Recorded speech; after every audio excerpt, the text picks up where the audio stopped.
What is going on, everybody? Welcome back to another episode of 30 Minutes of Hell podcast. I am your host, Brandon Baker, joined as always by Joey Jackson and Matt Jackson. Reminder, we are brought to you by the Field of 68 Podcast Network. You can find us on YouTube, Twitter, Apple Podcasts, wherever you get your stuff. We've got a lot to talk about. It's been a little bit since we've recorded. Hogs have played two games. They're 1-1 over the last week, with some frustrating things to discuss, but also some positive signs as we move forward. But we'll talk about what we liked from both games. We're gonna go through the full rotation and kind of talk about each guy individually and give some of our thoughts on each guy and what we maybe need more from everyone. And then we're gonna close things out with a quick recruiting update today because things are always in motion when Calipari's on the recruiting trail. It feels like just as much, if not more so than Muss. So let's get into it. Arkansas lost to Baylor by 5 points last Saturday. It was a pretty good game. I feel like there was a lot of things to like moving forward. I mean, it was a neutral site court and not great shooting against a pretty good team, even if they're not. I mean, they're still ranked top 10. They may not actually be a top 10 team, but I mean, they won a national championship 3 years ago, right? Like this is not a nobody program.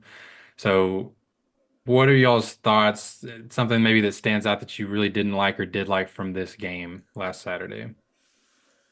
I'll start by saying I really like the energy that we had, especially on the defensive end. And I was telling y'all last night I have a lot more to say about the Troy game, but I overall against a team like Baylor, they're a very strong team. They're not a nobody by any means. Coming out and only losing by 5 points, I wasn't able to push the panic button on that game, but very happy with what I saw out of Thero. I think the last time we recorded, I said that him and Big Z were a couple of my X factors. So very, very happy to see him kind of step into a more offensive role this season as opposed to kind of what we saw from him last year. And thrilled to see what I've been seeing out of Boogie. The kid's been putting up lottery pick numbers. I think I saw today he's averaging 15 points a game and maybe 5 to 7 assists. Is that what it is? Yeah, six assists. Yeah, I think Six he's had assists. seven in each of the last two games. Yeah. So just when a freshman comes out and plays like that in his first time in college basketball games, it's exciting to see. So there were definitely some really good. Saw it was a ton of runs in that Baylor game. We were texting through it and back and forth. We were like, man, we would go on an 8-0 run. Baylor would go on an 8-0 run. We would go on a 5-0 run. And, it was just there wasn't much consistency there. But outside of that, we played a strong game against a strong team, I feel like. Yeah, and watching it as far as everybody I know, all of Arkansas Twitter and all of Kentucky Twitter is lighting up our shooting. And that Baylor game, it was just a very poor shooting performance. We shoot as good as we did the second half last night, we win that game. If ifs Every and buts were candies and nuts, we'd all have a Merry Christmas, Matt. Shut up, Joey. Anyway, we you know the shooting was bad, and I think that was definitely one of the key factors in why we lost that game, and lack thereof our best center, most likely, in Adu. So we get him back, we stop their big.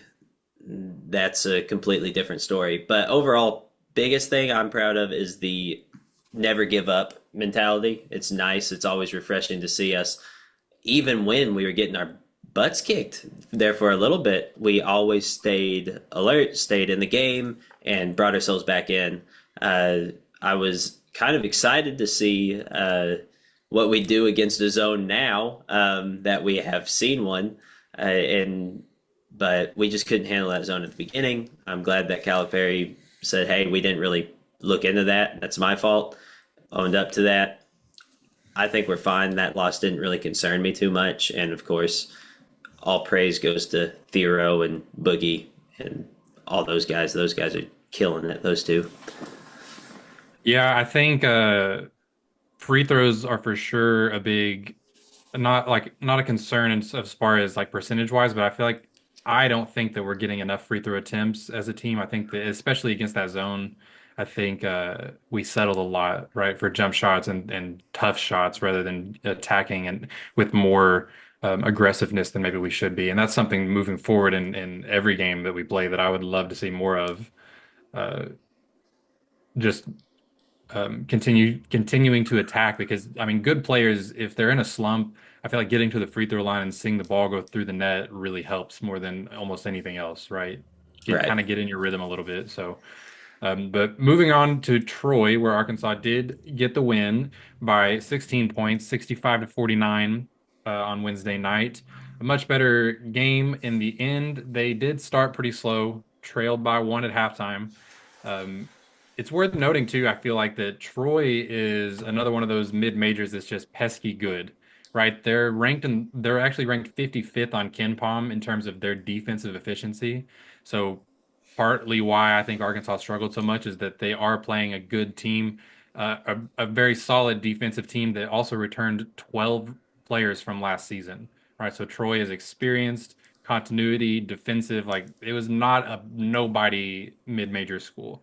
And Arkansas did come out in the second half with a much better game, much better shooting, still won by 16 points. And it was nice to see the shot go in. Obviously, a lot of that is pushed by Big Z, who had just a crazy game, right? He went what 6 of 7 from three, and had like 5 blocks or 6 blocks or Five something like blocks, that. three Yeah, steals.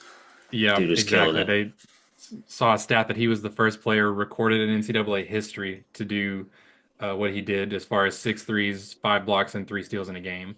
But even without Big Z's production, if you look at everyone else's 3-point shooting, we were still at 38% from beyond the arc in this game with everyone other than Big Z. So that's a much like a very welcome sign. Like that's a big improvement over what we've seen over the first few games and the exhibition game. So that's a big standout for me. But I mean, I just feel like we played pretty poorly in the first half, played a decent defensive team or whatever, and you still come out and show that ability to turn it on in the second half and still win by 16 points. I'm not mad at the win, right? It's frustrating to see the slow start and to see some of the offensive struggle still, but I feel pretty good after that game moving forward into this stretch of I think we've got 3 straight that are pretty lower mid-major schools compared to what we've been playing. How are you guys feeling after the Troy game? Yeah, I definitely want to highlight again that this was a pretty good defensive team that we were playing against. Of course, our offense was horrendous that first half, but I like playing these teams because I said it last year when we were playing these teams. Of course, we were losing to them, but these are teams you'll see in the first round, and these are teams that have beaten Calipari's teams, great teams that he's had. So I like seeing it, and I like us seeing it, especially as a young team. And I think we'll, like you said, Brandon, we'll be fine. I will say, seeing us in transition is going to it's going to win us games when we are having those moments where we just cannot hit a shot. Because even the announcer said yesterday, when we get out and run, there's nobody that can really stop us. If we turn the ball over, we can get back in transition there too, and it doesn't cost us as badly as any other team we've seen Arkansas have. But even on the offensive end, we get on run our length. Golly, who's going to stop us? And it helps us get easy buckets. So if we I can think keep that's after something that, I think that's something Troy did really well too in the first half is every time we would force a turnover or get a long rebound or something, I feel like they were getting back in transition very quickly they and were. keeping us from getting in that kind of zone and running in transition. Right. And it's still, that's how I feel like the transition points are what kept it close. I mean, we weren't hitting shots. I think Cal said, "Did anybody else think that this was the worst team you've ever seen shooting the ball after the first half?" And yeah, and then they go in and show the Noah um, like highlight reel where they were talking about that, and I was like, "Oh man, not a good time to be showing that." It's clearly not working, but I think we'll be all right. I thought that was a good game. Joey, you were there. Tell us what I you saw. Okay. I feel like I have a lot to say about this game, and I feel like it's the exact opposite of what y'all are saying. I will say you have to give credit where it's due. Our defense was freaking phenomenal. We played a tremendous defensive game, the entire game. But both I'm hearing both of y'all say, we had a slow first half, we were down one, but our second half was so great. Outside of about a 5 minute stretch of basketball, we played a horrendous game. You can't win games off 5 minutes of good basketball. It was great basketball. Big Z got hot. Thero got hot. Boogie hit a couple threes. Boogie had some good passes. There was a string of really, really good basketball. But you think we're going to come out against Kentucky, against Duke, against some of these other teams that we may meet in the tournament and throw up an 11% shooting half from deep and come out and win the game? Abso-freaking-lutely not. And one of my, I don't even know if I want to call this a pet peeve, but something that I noticed, you don't see, whenever you're watching on TV, as you mentioned, Matt, I was at the game. So whenever you're watching at TV, you don't get a ton of look at what the coach is doing. You're watching the players, you're watching reactions, you're watching this and that. Something that I noticed, and it changed in the second half, but in the first half, whenever we would make a mistake or, anything happened that wasn't in Arkansas's favor, Cal wasn't trying to coach the players. He was getting onto the refs. And that's nothing crazy. We've seen it for years, him do it at Kentucky. But I want to see, this is a group of very young guys. Some of our best players this year, Boogie is arguably going to be our best player. He wasn't getting coached in that first half. He was making mistakes, and then he would get upset at the refs because Cal was getting upset at the refs. Cal's a great coach. That's just one of the small things that I noticed out of the game was he wasn't getting onto the players, or he wasn't coaching the players. He was reacting to the refs not calling things, or the refs calling incorrect calls, or whatever. Another thing that I'm upset about, we were outscored 34-22 points in the paint, and that kind of goes to your point, Brandon, about not getting to the free throw line. We're not being aggressive, we're not driving, we're settling for jumpers, or we're shooting floaters. But shoot, to our guys' benefit, shooting floaters is one of our strengths. You look at Wagner, you look at Fland, you look at Knox to an extent. That's just, they're not contact seeking guys like what we saw from Battle last year. That's just the type of game they play. But I don't like that we gave up 34 points in the paint. I don't like that we were out rebounded. We ended up being out rebounded 37-30. And it was a much larger deficit earlier on in the second half. This game did not help my confidence in the team. A win's a win. You're right. It was a great team. For a mid-major, they are a very solid team. But all I can think about is when we go up against this next level competition, it's not going to cut it. 5 minutes of great basketball is not going to cut it. A game of runs is not going to cut it. We have to be consistent, and the only consistency that I've seen in these first three games has been in our defense, which is incredible. I'd rather be consistent in defense if I'm not consistent in anything else. But I can't feel fully in on this team, I guess, from these first three games that I've seen. Obviously, this is a team that hasn't played together for, this is a brand new team. These are guys that have never played together. So I understand that those those struggles will happen. But I've been so incredibly impressed with our defensive rotation. For a group that's never been together, we rotate to the open guy seamlessly almost. That was something that I noticed against Troy is our whenever we would switch a screen or whenever we would help pivot over to the help side, we Wagner would shoot across the lane to hit the guy in the corner, or Boogie would, Boogie's just a gnat defensively. He is up on everyone, and just the defensive rotation in general is super impressive to me. But I'll get off my soapbox. I've said enough. I just had a lot of frustrations watching the game last night.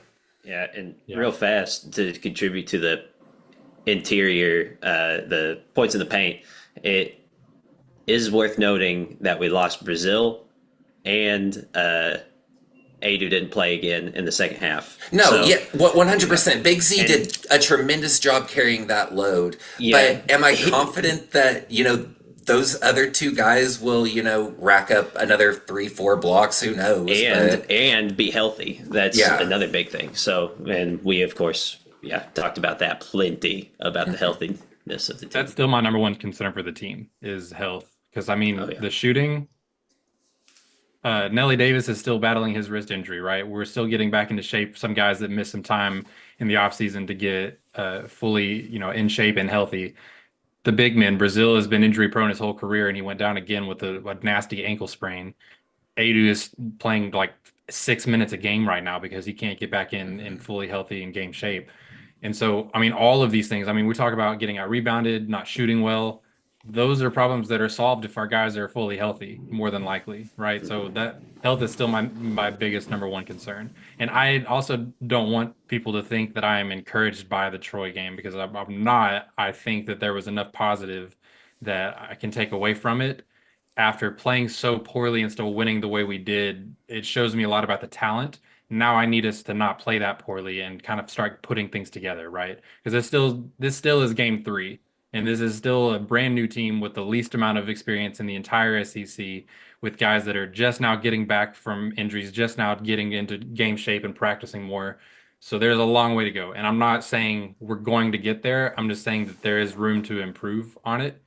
And encouraged is the wrong word there, but I'm hopeful that things can change as we move forward. And I'm probably just looking way too deep into things because of how badly we got burned last year with the excitement going into last season. I don't want to have I yep. just don't want to have these rose-colored glasses on and think everything's all peachy and we're doing okay. And I know y'all don't feel that way either, but it was just we got burned so bad Oh last yeah, year. oh yeah. It's the 100%. life of a Hawk fan. So We're trying to avoid it this year, yeah, but it's not started strong. I can't argue with that. But all right, we're going to take a quick break, and then we're going to kind of quickly run through the top 9 guys in the rotation and just kind of give some of our thoughts so far through 3 games on some things that we've liked from them, maybe what we want to see more of, and just some more additional thoughts. So we'll be right back. As you guys know by now, we've partnered with BetMGM this season. We'll be using BetMGM lines to make all of our picks, and we'll have special offers for the listeners and the viewers of the Field of 68 as we all get ready for the best month of the year, March Madness. If you haven't signed up for BetMGM yet, you can use the bonus code FIELD150 and you will get $150 in free bets on your first wager with BetMGM, regardless of whether or not you win that first bet. Here's the best part. All you need to do is deposit and bet $5 of your hard-earned money. This is how you make it work. Download the BetMGM app and sign up using the bonus code FIELD150. That's FIELD150. Deposit at least $5 and place your first wager on any game. You will receive up to $150 in bonus bets regardless of the outcome of your bet. Just make sure you use that bonus code FIELD150 when you sign up. And remember, BetMGM is now available in one wallet in select states. As a New Jersey resident, this is super convenient when I have to go cover games in Philly or New York, which happens quite a bit. When you cross state borders, you just log into your existing account and fire away. You don't have to create a new account in each state. It's easy, it's simple, and it's clean. And most importantly, we have some fun stuff coming up for the conference tournaments and for the NCAA tournament. Bet insurance tokens, college hoops odds boost, and my personal favorite, a nice little parlay boost here and there. So download the BetMGM app and sign up today. Big news, guys. I am thrilled to announce that we have partnered with Autograph, a company founded by the GOAT himself, Tom Brady. The Autograph Fandom app gives you access to the best college hoops content, fan contests, and exclusive rewards like discounted tickets, all for doing the things that diehard fans like you already do, following your favorite team in the news and listening to podcasts just like this one. When Tom, and yes, I am calling him Tom, we're on a first name basis these days, co founded Autograph, he had one mission in mind: change the fan experience for the better. It works like this: you get all of your college hoops content you want in one place. You get articles from your favorite writers, pods from your favorite hosts, contests from your favorite creators, all on the feeds and the sites that you already enjoy. But instead of having to go to all these different places, it all comes to you in one spot, the Autograph Fandom app. But here's the best part: the more content that you consume, the higher you rank in the app. As you consider the level up in status on the app, you can unlock unique rewards curated exclusively for you. So download the free Autograph app in the App Store and use the referral code F68, that's F68, or tap in at the link in the description below or in the podcast app of your choosing to start earning points for doing something as normal as listening to this very podcast. All right, let's get back into it. So let's just jump right in here, starting with Boogie Fland. He's been, like Joey said earlier, probably our best player to date. Averaging, leading the team in assists, averaging, what is it now? 17, I'm sorry, 15 points a game, 6 assists per game, 2 steals per game, shooting now 38% from long range. I mean, he's the point guard. I was expecting him to come in and provide an offensive punch, but I was not expecting him to be the facilitator and lead ball handler that he has become and seamlessly do it as well as he has. But I'm very pleasantly surprised with Boogie and hope that he can keep moving, keep it going like this and be in contention for a lottery pick next year. Yeah, Brandon, to your point, I've been thrilled with how he's passed the ball and facilitated. I did not see that coming at all. I expected him to be a score first guard, but he's been a great leader for the team so far. And I already mentioned how great his defense has been. He annoys the living heck out of the opposing team, and he's gonna keep doing that throughout the rest of the season. I'm super excited with what I've seen from him. I thought you were about to say he annoys the living heck out of me. No, I absolutely was like, not. why? He's the only one who doesn't so far. Right. But you guys can talk about the statistics and all of that stuff, but at the end of the day, that boy nice. He's good. That boy nice. That He's got boy heart. nice. So that's the type of player I love watching. He's just good. His ball handling, he gets picked on. I don't know if you noticed in the Troy game, they doubled him and they trapped him, and he gets picked on because I feel like he's a freshman. He's inexperienced, but dude can handle the ball. Oh my goodness. There was one play last night where they got a foul called, but a reach in, but they were dogging him, and he just kept on hanging on to the ball. I was like, I would have been on the floor, possibly dead, and this guy's still dribbling the basketball, and he's good. I just love watching him. He's gonna probably be in my top 5 favorites that I've seen in the past few years, no doubt about it. All right, Edu Thero has been the X factor for the Hogs, in my opinion. He's leading the team in scoring 17 points a game, nearly 6 rebounds a game, 1 assist, 2 steals, a full block per game, shooting decent from three, 33%, which is kind of about where we need him to be for that, right? Like we don't need him to be an elite 3-point shooter, just respectable enough so that his athleticism can take over from there. But in the last 2 games, he's averaging 22 points a game, 7 rebounds, 2 assists, 2 blocks, 1 steal, 60% from the field, and 38% from long range. That's against Baylor and against Troy. He has just been out of his mind over the last few games. And I don't know if that level of production is sustainable, but just him being that type of weapon and capable of doing that demands respect from a defense, right? So that's he has taken the step forward I think that we have hoped to see from him. We just need more maybe from the rest of the team around him to complement that. But he's been phenomenal this season so far. Yeah, good Lord, talk about playing like a lottery pick. Like Hmm. Yeah. what didn't we talk about what he could possibly be, like maybe a late first rounder or second rounder? Yeah. Dude's a clear first rounder right now. He's Right playing now, yeah. great. And I couldn't be more pleased with how he's playing and surprised. I didn't know much about Theo coming in the first place. I just thought he was going to be a great glue guy, good role player. He's becoming a star, like Hmm. right in front of our eyes, and I love it. Yeah, Thero's he is probably my favorite player overall on this team right now. Rocking that number I 3, baby. That's my number. Yeah, sure is.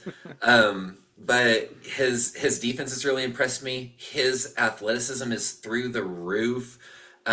He's he can get a little out of control at times, but I think that throughout the season we'll see him kind of settle into the role a little more. I would really like to see him be a stronger rebounder. The last 2 games he's been pretty solid, but honestly, I want to see him crashing the offensive glass like we see Brazil half the time. I think he should be following every shot for the chance to get just total destruction putback dunk. Just because he's athletic enough to do that. But I'm very, very pleased and impressed with what I've seen from Theo so far this year. All right, moving on to Big Z. Obviously, a historic performance last night, broke a lot of records for Arkansas and set some for just the NCAA in general, being, the first player over a certain height to hit that many threes and do this many blocks. And I don't even know how many records he broke last night, but a huge game. My concern with Big Z is that we see this type of performance against lesser competition, against non-SEC teams. I had looked at a little metric earlier that was like the biggest differences between um, like scoring whenever between when Arkansas wins and when they lose.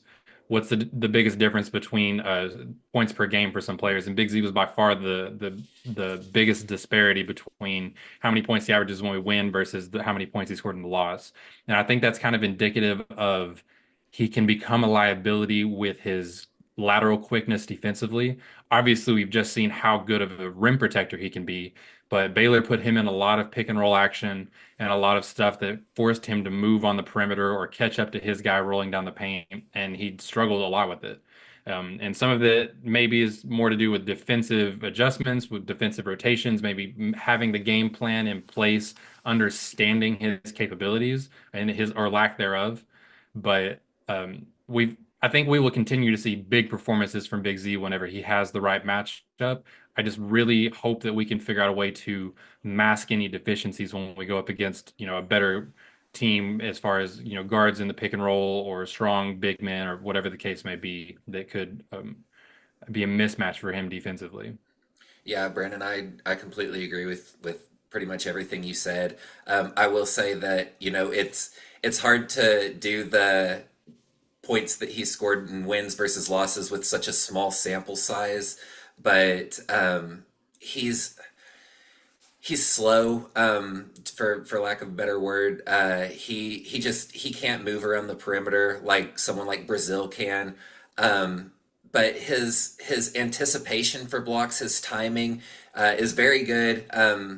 But again, to your point, Brandon, he's not strong enough to battle with some of those other bigs that we'll see throughout the year. So it'll kind of be interesting to see how he develops throughout the season and where we kind of put him.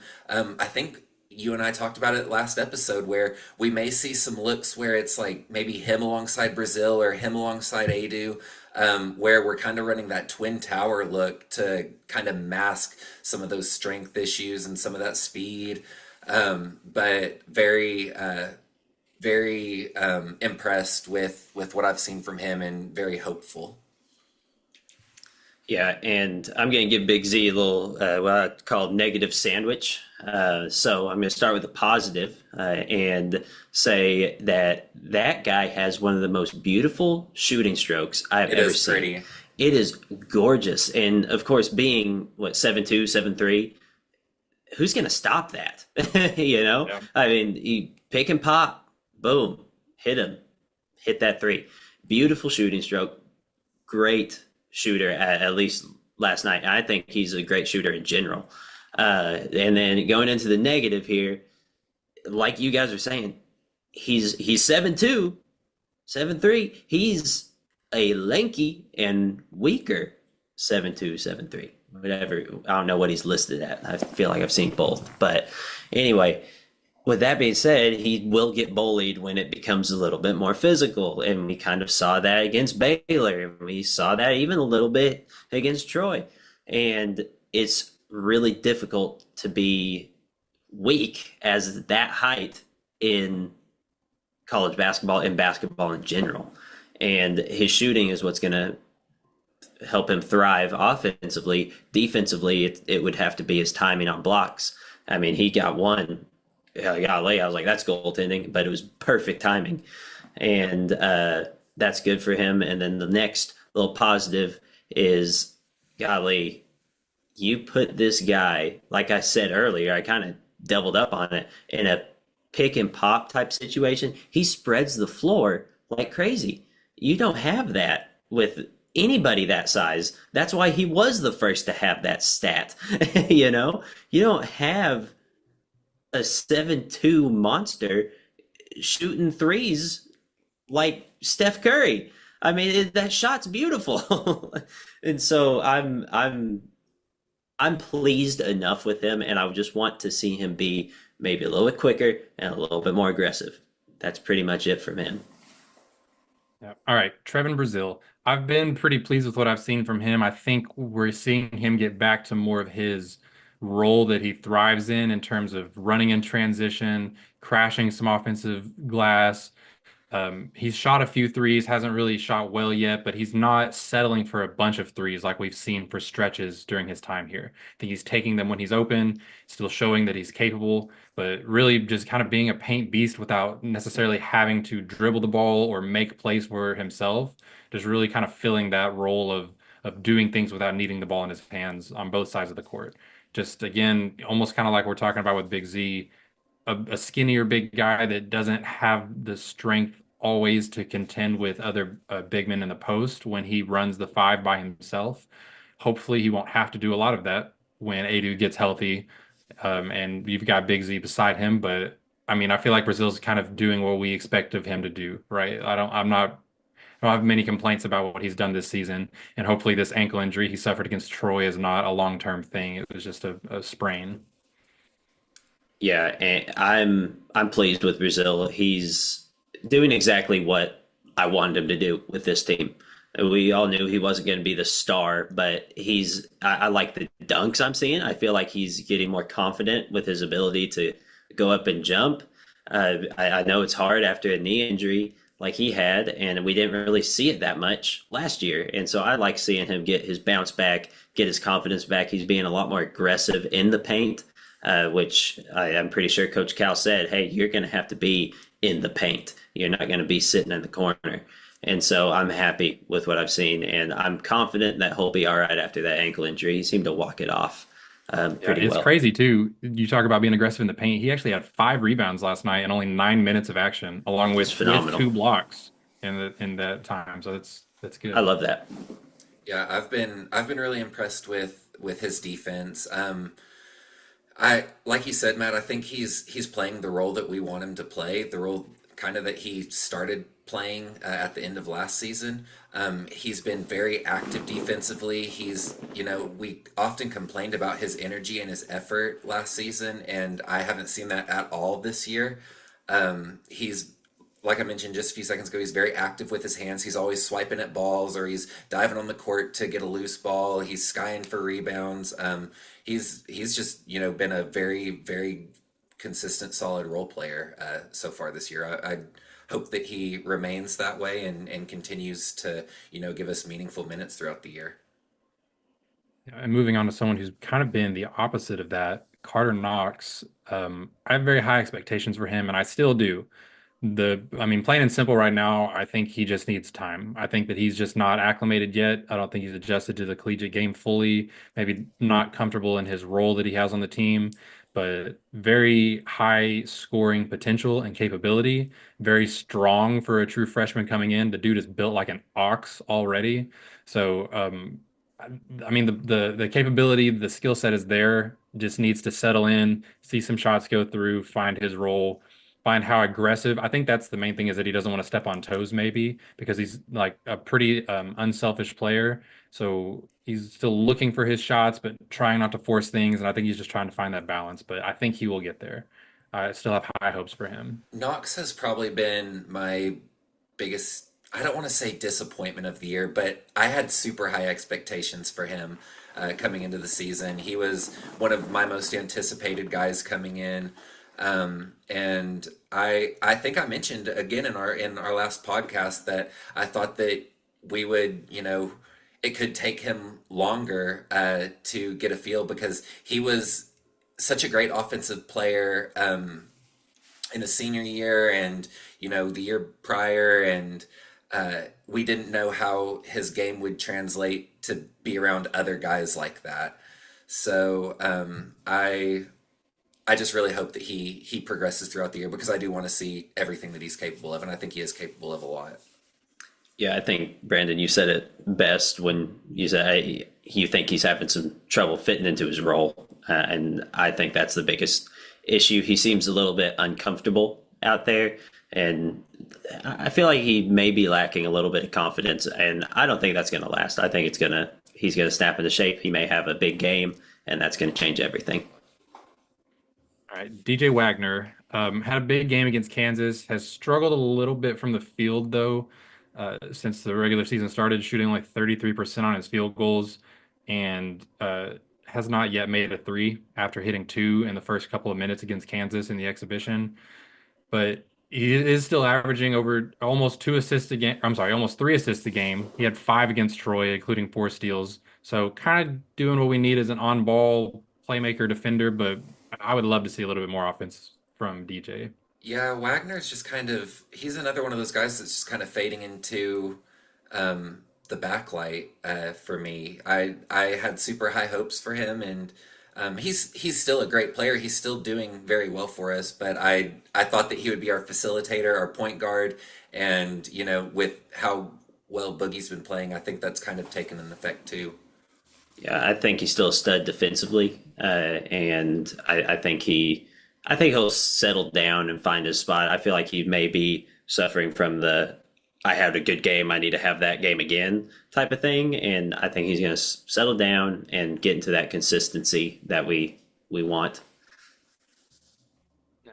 All right, moving on to Nelly Davis, who was projected to be potentially the leading scorer for the Hogs this year. Came out strong with 15 in his first game, but has cooled off since, only 10 points a game so far, shooting only 15% from long range, which is the biggest thing I think for the whole team. I think his lack of shooting and lack of floor spacing, I feel like it's affected the whole team a little bit. And we've talked at length that he's dealing with a wrist injury to his shooting hand, regardless of how severe it is now. That's got to mess with your shot motion. He's missed several weeks of prep, of practice, and getting shots up.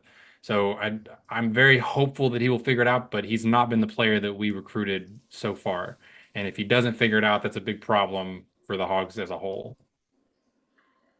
Yeah, and I want him to be so good. I want him to be that number one transfer like he was in We've seen some. flashes, Yeah, but he's and not there. it was nice seeing that one shot go in last night. It was late in the game. He hit a three. I was like, maybe that's just what snaps it. So I hope he gets going. And he looked relieved to see that shot fall. I think he's just as frustrated. I think that he's going to end up being a great player for us. Will he be our leading scorer?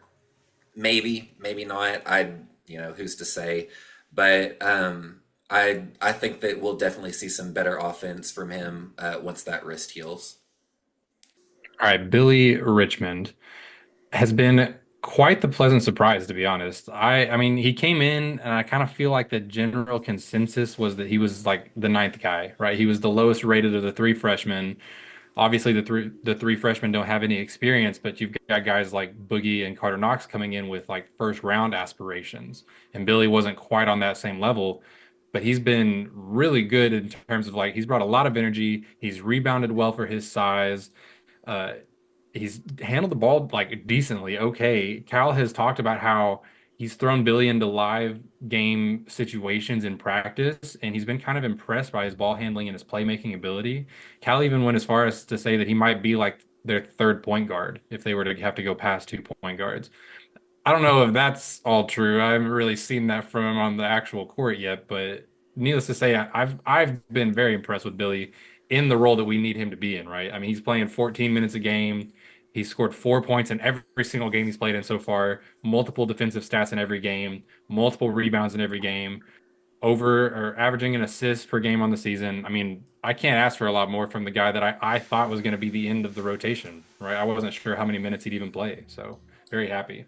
Yeah, he's playing tremendous with what he's given. I've been very impressed with him both offensively and defensively. You know, he was really kind of our spark plug against Baylor when we were kind of stagnant. So can't ask for much more out of a guy who's playing 15 minutes a game, like you said, Brandon. But yeah, I'm happy with the role that he's in now. I'm happy with how he's playing in that role. Maybe he'll be able to expand some minutes in the future. With not very many guys on the court, he's likely to have some games where he plays 20 or more minutes. So just from what I've seen in these first three games, I've been extremely impressed. Yeah, Joey, you were wrong about Boogie Fland, and I was right about Boogie Fland.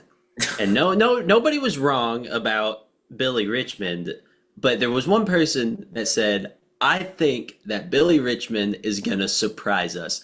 And that was me. And I was right. Dude's a stud. You've had to go through all that just to say that you were right about something?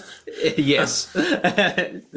And that being said, anything I say, just bet on it. It's gonna be good.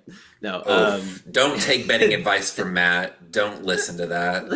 all right. Anyway, he's great defensively. I love his energy. Joe, you texted us saying, I love Billy Richmond's energy. He's one of those guys that just really get you going. When he makes a big play, when he dives on the ball, it's just like, I like that. That's what I want to see. He's tough. And that's what we need from him. And he's playing that role well. I think he could truly end up being one of those guys that Cal develops into a monster, kind of like we've seen with Thero. Yeah, I think 100%. I think Billy could be back for a year or two and be, a sophomore or junior that's really a major factor on a team in the future. But yeah, he's kind of got an edge to him with some of that energy and some of the athleticism and stuff. I mean, he doesn't back down from anybody, and that's the team needs that kind of mentality from someone.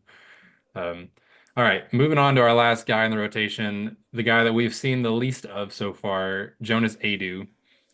Projected to be the starting center. Obviously, he's been dealing with injury the whole season so far. Didn't play in either exhibition game, only averaging 7 total minutes per game. He's only scored 2 points all season. I mean, at this point, we don't really have much to say about him, right? It's just get healthy and help us because we need his size, we need his rebounding, we need his rim protection, his screen setting ability. Like guys like Boogie and DJ coming off of his screen ability, I feel like will open them up even more than Big Z or Brazil can do. So at this point, it's just get healthy and let's see what we can do. You know what I Yeah, mean? We don't have a lot else to say about him. we just need a healthy big body. Like we've got Brazil and Big Z, but those aren't big bodies. We need a big body. So once we Straight up. once Straight we up. once we get him back, I think we'll be in a much better position for sure. Yeah, I'm To ready to anyone see what he listening, that looks was like. much better video than it was audio. So he gave us a nice little flex there. Yeah, I can't really say much about him other than just, yeah, like Brandon said, come back and help us. Yep. Yeah, we definitely need his size, need his rebounding. I think he helps the team a lot when he's healthy. A lot of problems could be solved if he comes back to any sort of what he was last season for Tennessee. But all right, so we're going to take one more quick break. And then we'll be back with some recruiting updates. There's a lot of noise, a lot of talk all the time with recruits. Things change so fast, but we're going to give the latest on what we've been seeing and hearing, and we will be right back. All right. So Malik Thomas committed to the Razorbacks since we've last talked. I think it's been kind of known that he's been trending towards Arkansas for a while. Still very exciting to now have two top 10 players, top 10 guards set to join the roster next season. I am of the belief that I like to have these younger freshman guards that could go on to be, one and dones, NBA type players, because Cal has a crazy track record with guys like that, dating all the way back to, Derrick Rose and John Wall and more recently, Tyrese Maxey, Shea Gilgeous-Alexander, Jamal Murray. I mean, the list goes on and on with the amount of guards that he has produced and done well in. So I'm very happy to have two elite guards joining the roster next season as freshmen. And then it looks like Isaiah Sealy is also trending towards Arkansas. He's a four-star from Springdale, currently ranked number 70 nationally on 247 composite rankings. I think this could be kind of the prototypical guy that Cal has talked about, or maybe the kind of guy that Cal wanted this season to fill out the roster outside of his main rotation. I think Sealy has a great chance to be in the rotation next season. He's a very talented 6'7" forward that has good athleticism, good size, needs to continue to work as a playmaker and shooter and everything, as most freshmen do. But I think Sealy could be very similar to kind of what we're seeing from Billy Richmond in that he could crack the rotation as, a 12 to 15 minute a night kind of guy, but he could really be that guy that stays for 3 years and becomes a beast as we see him grow. And so he hasn't committed to Arkansas just yet, but things seem to be trending in that direction that he could be choosing Cal and the Hogs. On the other side of things, seems like Chris Sinak is trending away from Arkansas. That situation changes quickly all the time. Don't really know what to believe at this point with him, but recent reports indicate he's not trending towards Arkansas. And it seems like the Hogs have moved on from Sean Abayiv, someone I really wanted to see in a Hog uniform, 6'7" guard that has become one of the best scorers in the country, honestly, in high school. Uh, I see comparisons a little bit to Anthony Black with maybe less defense, more shooting ability, but that same kind of versatile point forward type guy. Would kind of sucks if that rumor is true that the Hogs are moving on from him. Hopefully, Cal has a plan in place, a good contingency for that. And then Caleb Wilson was rumored to be visiting Arkansas this weekend. Now rumored to not be visiting Arkansas this weekend. Don't really think it matters. I think he's has been a Wildcat for a while or trending that way. I think he will be at Kentucky regardless of the visit or not. So not I mean, you always want to get guys on campus and to be in the running for stuff, but I don't think that really changes anything. The fact that he's not visiting, I don't think it changes our chances either way.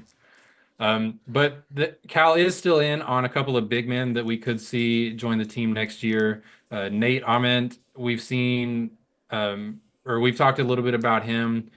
Big 6'10" forward, a good shooter, another top 10 player in next year's class. Would really pair well, would make a crazy big three if he did join Thomas and Acuff next year. And then Cal is also still in on Micah Murinen, who's actually in the class of 2026. Another big 6'10" guy, but he plays more of like a wing position. I see a lot of Laurie Markin in him, and not just because the names look similar, but that type of big shooting forward that gives you a lot of minutes at the four, but could honestly have the skill set to play the three if you needed him to. But there's rumors that he could be a reclassified candidate to join the team next year rather than wait till 2026.